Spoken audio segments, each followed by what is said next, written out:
They chose this life. Don't let anyone manipulate you into their recovery, because they have to stand up and show up for themselves. No matter how much we try to help someone that doesn't want to help themselves, there's no point. Whether or not it be an addiction, any sorts of ill behavior that they claim that they want to change, but turns out they're not interested, you cannot help them. There's this quote that I really like. It's called "Let Go or Be Dragged." And it's about thoughts that don't serve us or enrich us. If we don't let go of these beliefs, we are going to be dragged by them. And it's the same with people. No matter how much you bend over backwards trying to prevent someone from taking a substance or committing some sort of act, they haven't fully decided that they want to stop. And it's a very painful thing to suggest to someone, let them be, let them die. Because the humanity in us bleeds tears for them. We don't want to see them suffer.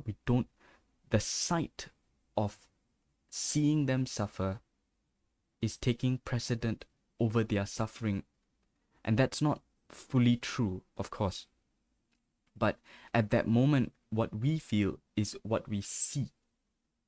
And maybe if we know them a bit more, we know the kind of person they were, and we feel pity that look what happened to them. But nothing we ever say is going to be heard if they are not ready to listen. No matter how much we send them recovery videos, motivational things, if this person is keen on feeling like shit, if they're keen on feeling depressed and sad and emotional,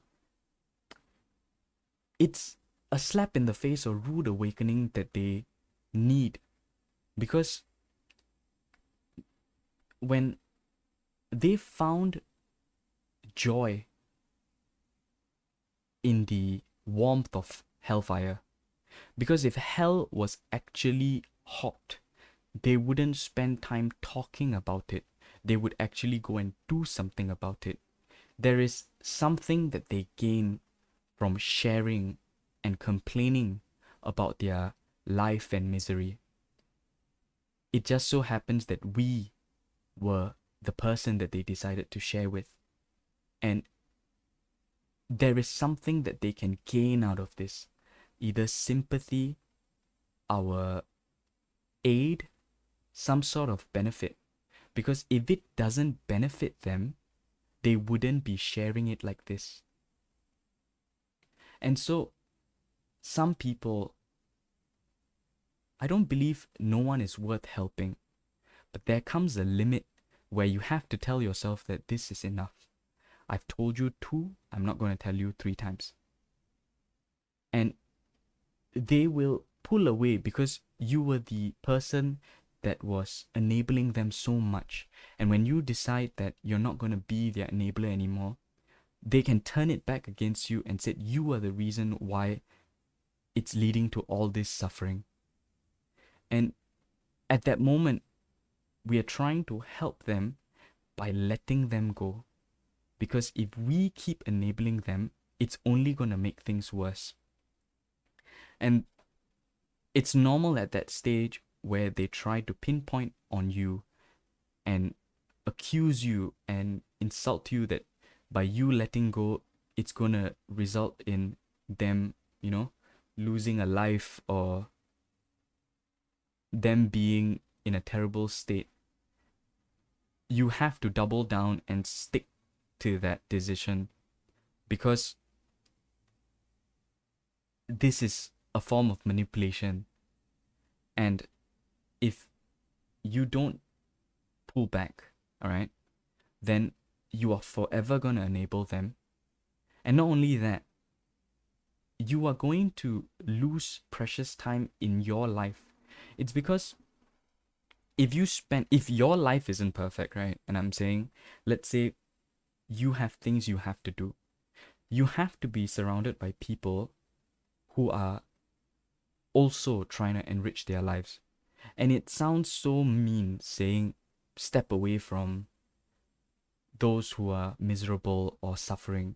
And that's not what I'm trying to get at.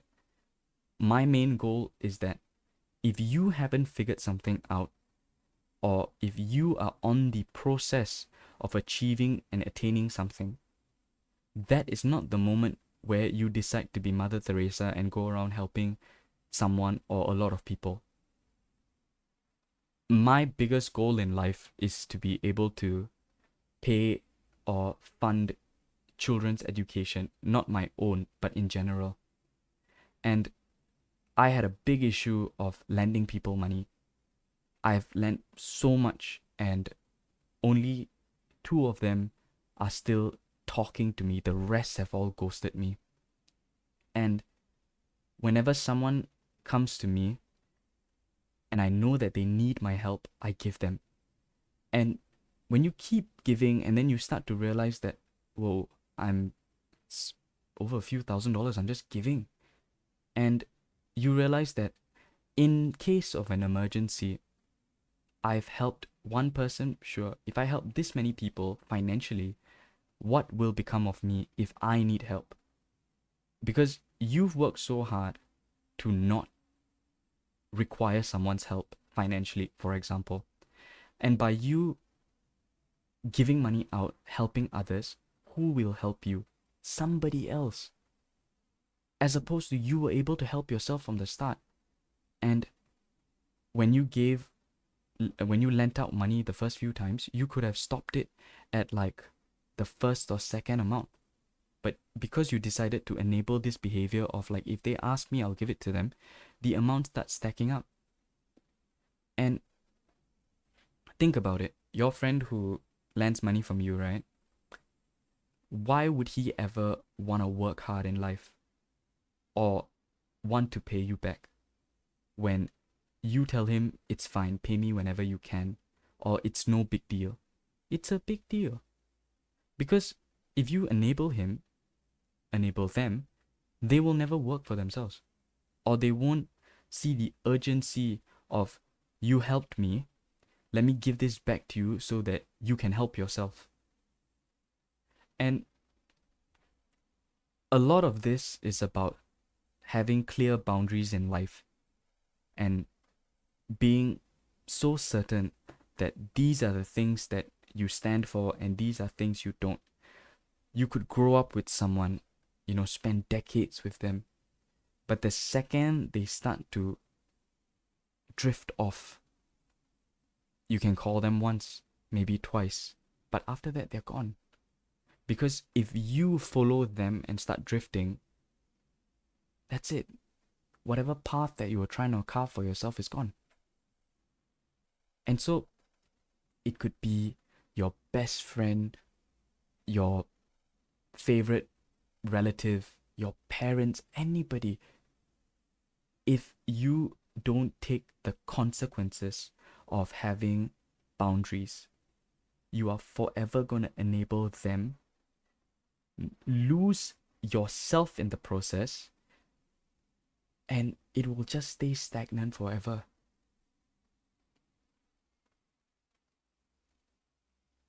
If people really wanted help, all right, and not to take things out of context, in the first world sense where all of us are suffering from some sort of like addiction, like either it be drugs, pornography, depression, anything like that, the only person that can help you is you.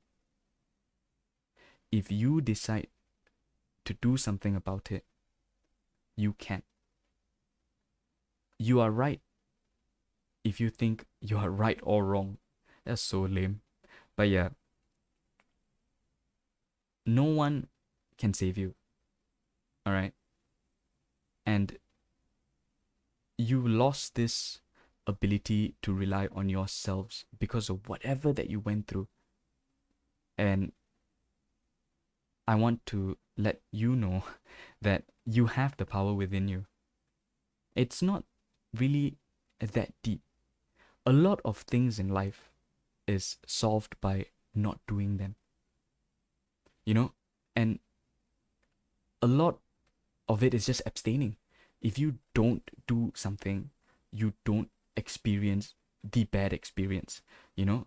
If you don't decide to drink, you won't face the constant hangovers. If you don't decide to frivolously spend your money, you will save your money.